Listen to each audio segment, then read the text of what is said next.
Hello keyframe lovers! Welcome to a new chapter of our quick tutorial section. Today, we will learn how to animate a flag waving in the wind using Adobe After Effects. It's super easy. With the flag layer selected, go to Effects, Distort, Ripple. Set the radius to 100. You can choose either type of conversion, but personally, I prefer asymmetric. Set the center of ripple on the far right, since we want the movement to be more exaggerated there. Set the wave width to 100. Let's take a look.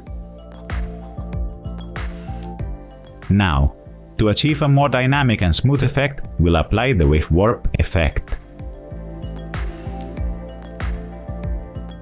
Do you want to master animation? Check out our courses where you will learn everything from script writing for explainer videos to illustration and of course motion graphics. Set the wave width to 300. Under direction, set the direction of the wind, in this case from left to right. Finally, we want to make sure the flag stays attached to the pole. If we preview it now, we can see the flag moves up and down, making it look unrealistic.